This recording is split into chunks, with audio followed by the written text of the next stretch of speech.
The holographic projection flickered to life in the command center of the Indomitable, humanity's flagship carrier orbiting Mars. Commander Elsa Martinez stood with her arms crossed, her steel-gray eyes fixed on the assembled alien delegates materializing before her. The Galaxy Council had finally made their move. "Humanity," began Ambassador Thexler, his crystalline form refracting the dim light of the command deck. "Your expansion into the outer sectors has violated 17 treaties.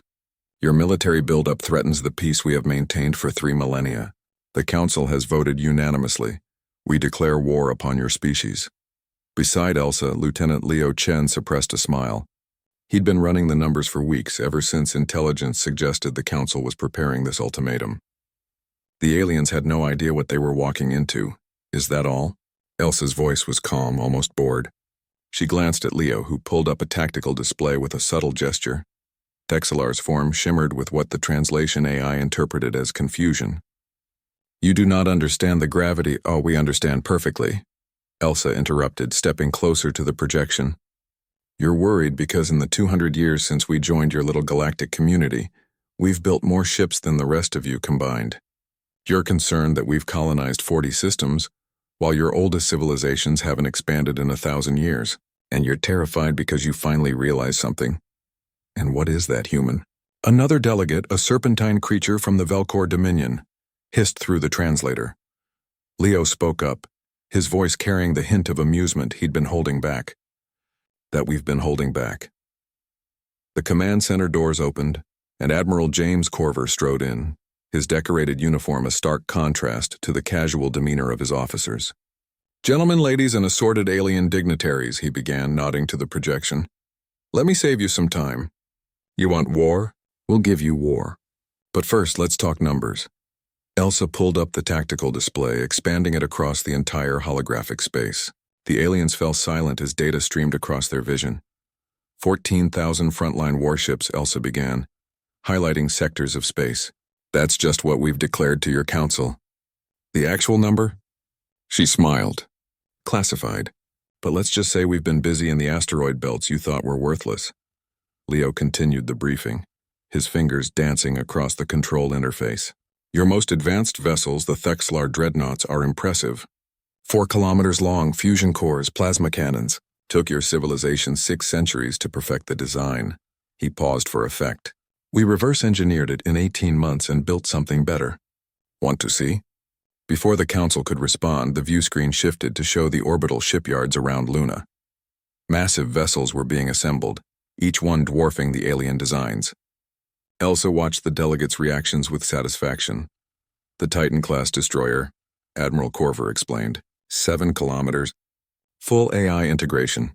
Yes, we figured out stable AI while you were still debating the ethics. Weapon systems you haven't even theorized yet, and we have 200 of them ready to deploy, with 3 more rolling off the assembly lines every week." "This is impossible," Thexler stammered. "Your species has barely reached technological maturity. You shouldn't have the resources, the knowledge." "That's your first mistake," Elsa cut in, her voice sharp now. "You assumed that because your species took 10,000 years to reach space travel, ours would follow the same timeline. You evolved on peaceful worlds with abundant resources. We evolved on a death planet where everything, the weather, the animals, the microbes, was trying to kill us. We learned to innovate or die." Leo pulled up historical records, images of Earth's tumultuous past. "You know what we did before we unified and reached the stars? We fought each other. For thousands of years, we perfected the art of warfare. We built weapons that could glass entire continents.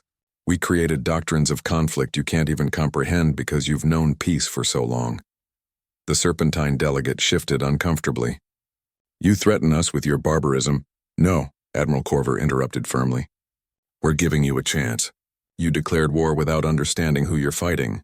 Every human child learns military history before they learn calculus. Every colony has defense protocols that your species would consider paranoid. We prepare for threats that don't exist yet because that's what survivors do." Elsa stepped forward again, her expression softening slightly. "Here's what's going to happen. You're going to withdraw your declaration. You're going to accept that humanity isn't going to stop exploring, building, or expanding. And in return, we're going to forget this happened." "And if we refuse?" Thexler asked, though his form had lost much of its earlier confidence. Leo's smile was gone now, replaced by cold calculation. Then you'll learn why humans have a saying, "Fweet around and find out." We've spent 2 centuries playing nice, following your rules, respecting your boundaries. But we've also spent every single day preparing for the moment someone decided we were too dangerous to coexist with.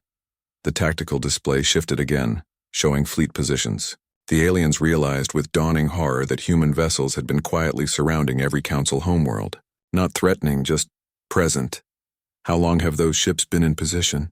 the Velcor delegate demanded. "Since 3 days after you held your first secret meeting about the human problem," Elsa replied. "Did you really think we weren't monitoring your communications? We cracked your encryption before we even asked to join the council." Admiral Corver leaned forward, his weathered face grave. "Gentlemen, we don't want war. War is wasteful, destructive, and counterproductive to our goals. But make no mistake, if you force our hand, you won't be fighting the small, friendly humanity you thought you knew. You'll be fighting the species that clawed its way to the top of the food chain on one of the most hostile planets in this galaxy." There was a long silence.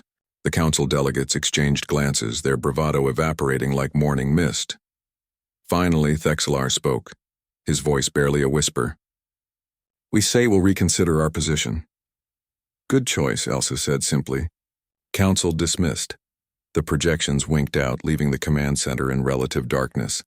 Leo let out a long breath, tension draining from his shoulders. "Think they'll actually back down?" he asked. Elsa moved to the view screen, gazing out at the stars. "They will. They're not stupid, just naive.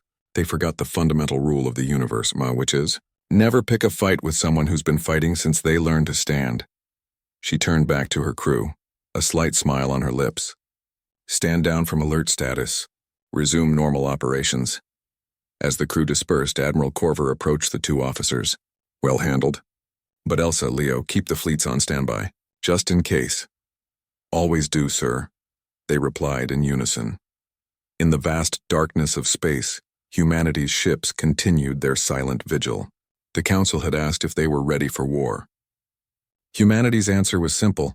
They'd been ready since birth. The real question was whether the galaxy was ready for humanity unleashed. The answer, it seemed, was a resounding no-brunt end.